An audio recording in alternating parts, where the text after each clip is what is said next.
Hey, welcome back to the channel, everybody. And, I hope all is well for you and your family. During the time of this video, we're kind of got a little pandemic going on. Coronavirus, COVID-19. My prayers and my hearts go out to everybody who has got it, or if they're all stuck in quarantine all by themselves and they're watching my video. Thank you. And my prayers, my love goes out to everybody out there. And, I appreciate you guys coming over here and checking me out. Thank you, everybody, for all the subscribers. Thank you for everything for everybody's done. Today, we're going to slow it down a little bit. We're going to do a little bit of repairs today. Figured best time to do it. We're stuck in the house. We can't do nothing. Might as well fix what we got. So we're ready to rock and roll. If this is something you guys like, hit that subscribe button. Don't forget that notification bell so when I upload a video, you know right away, so you guys can check it out. And don't forget the thumbs up, something you guys like also. I appreciate it, guys. Thank you. We're gonna get right to this. Hey, welcome back. Here we are. You see, this is the Losi, little short course 2-wheel drive truck. And I ended up taking the shocks off this thing because I had some problems with the shocks. Took the motor ESC out of this because it was just way too powerful for this truck, which this is the one I took the 5.5 out of and put it in my other one, previous video. Check it out if you guys haven't seen it yet. So this one we're actually going to go ahead, I was going to run this one in the truck that I'm pulling the trailer with, the Kyosho Outlaw Rampage, but decided to go ahead and run it in this truck. I'm going to leave the brush system in the little tow truck. Figure that's good enough, it's torquey enough for it. This one's actually a 13 turn brushless.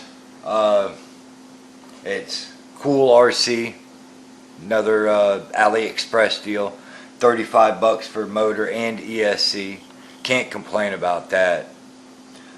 This one is 2 to 3S LiPo, 45 amp ESC. It's good enough for what we're doing. Cooling fan, and of course, like I always say, Dean's connector, T-plug. Just about everything of mine has that, except for my Arma. It's got the XT90 plug on that one.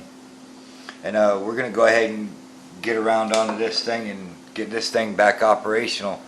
Got some shocks, just a used set of shocks I had laying around, kind of repurposing them. Looks like they'll work good for this build. And we're going to get right into getting the shocks installed. So I'm going to go ahead and work on it. I'll be right back with you guys. And as you can see, the front shocks are done. Now that's all straightened back up, taken care of, ready to rock and roll. Now we're going to go ahead and move on to the rear shocks and get those taken care of. Let's go ahead and get that stuff handled up and be right back with you guys. And now the rear shocks are done. Definitely a lot better. I'm glad to be getting this truck back together. I'm very happy for that. We're going to go ahead and get these. I can leave that wheel off because I want to be able to get access in here to tighten that down. So let's go ahead and get this wheel put back on. At least get one of the back wheels put on. These are non-directional, so I don't have to worry about which direction these tires are going, so I'm okay there. Just got to watch out, some of them are directional. And hopefully here pretty soon we'll be able to go bash this thing. Nice. 2-wheel drive, bearing wheels in the front. This thing will roll for days.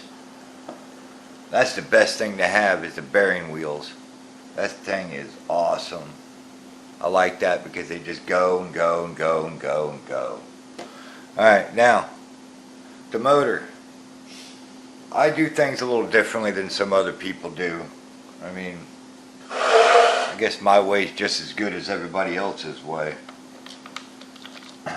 but I try to set my motor where my wires are already through the frame, you know, my shock tower or whatever, so everything's out of the way. As you see, it's already right here. It's out of the way, away from the wheels, away from the suspension. It's away from everything. And you just don't want to break a wire while you're out there. Man, that stinks the worst.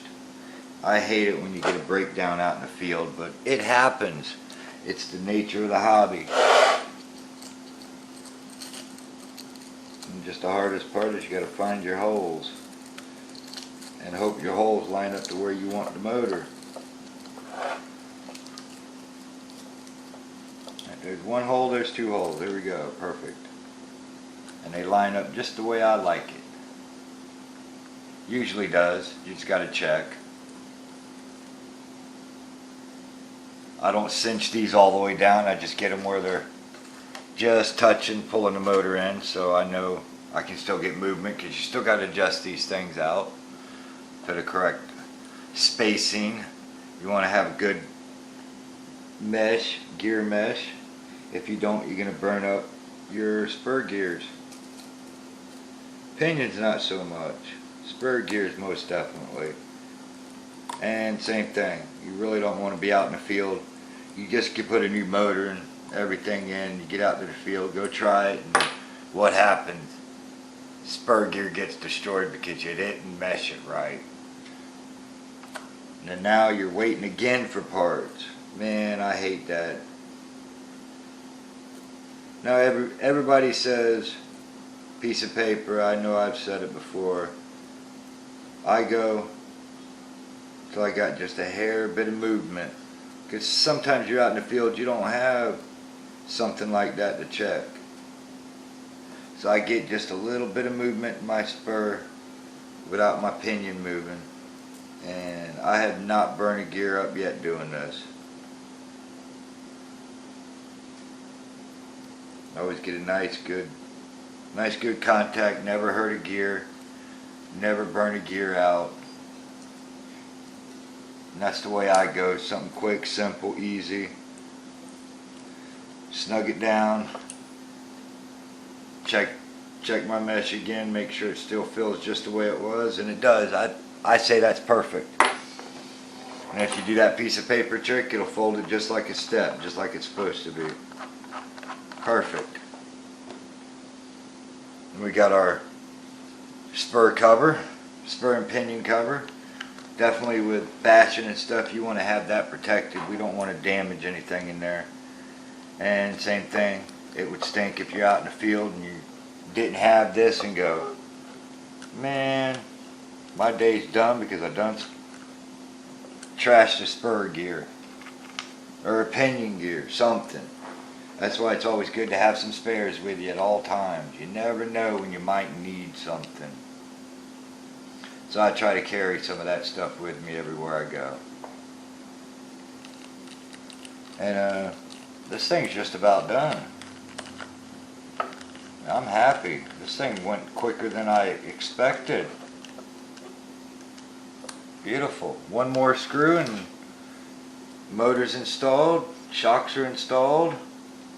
Next we're going to do the ESC or speed controller, however you guys want to call it. Everybody's got a little different name for it. I'm just glad to be able to get this truck back up and going again. I've missed this truck. There we go. That's all done. Motor's installed. Good mesh. Shocks are in. Now I'm going to get this other wheel on and I'll get right back to you guys. Alright. Speed controller. Here we go. Now remember, surfaces clean very well.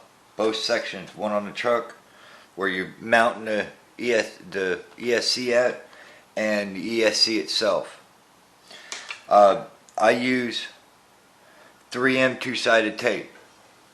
I get the real thin stuff. I've seemed to have very good luck with this stuff. It holds. I have not lost an ESC, anything with this stuff. As long as you prep your surface correctly, this stuff holds out. And I don't go too crazy on how much I put on there, I'll show you in just a second how much I actually put on. And this stuff will last you for years. Actually, that roll there was a good sized roll. I've had that roll probably, I don't know, 2.5, 3 years. And that's how much I've got left. Decent amount left still. And that's how much I use. That's it. Not very much at all. And that holds very well. I got a little hobby knife I use to cut this stuff. It's just real sharp, so you got to be careful. And I use it to get underneath the other side, and just peel that off. And you'll know when you got it good and clean, because that two-sided tape will not pull off there. You want it good and stuck. It's the whole point of this stuff.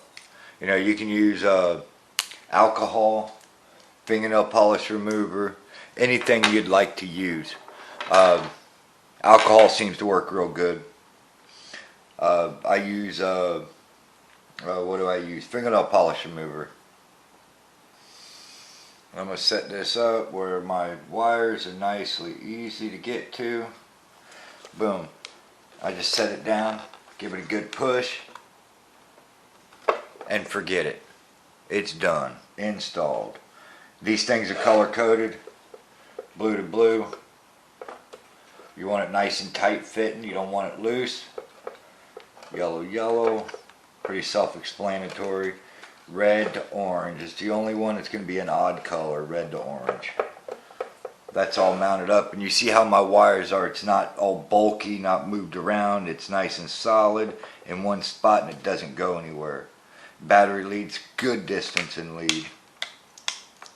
I gotta figure out where I'm gonna put my power switch at, and my receiver plug. We're gonna get this thing run through a little hole over here where I can get it tucked away out of the way.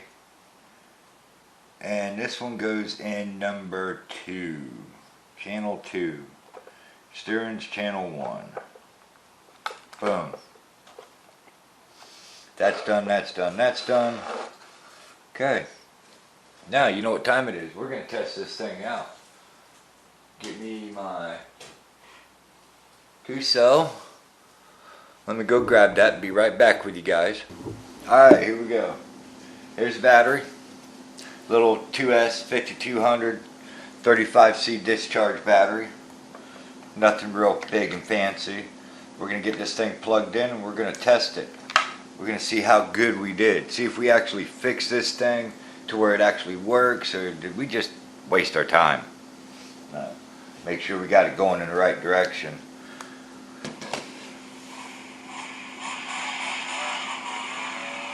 Alright, let's see. Controller's good voltage. Good. And you guys hear the controller I'm using. I did a review on this controller. You hear that beeping in the background? That's a charged battery. That's the noise you'll hear when it goes off. Check out that review on that battery charger.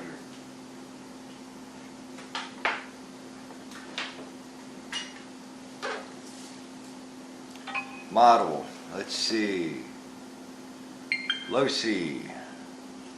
Okay, make sure we got our model set before we even power this truck on. Hey, we got power. Well, that's a good sign. We got steering. We got forward. We got forward. We got reverse.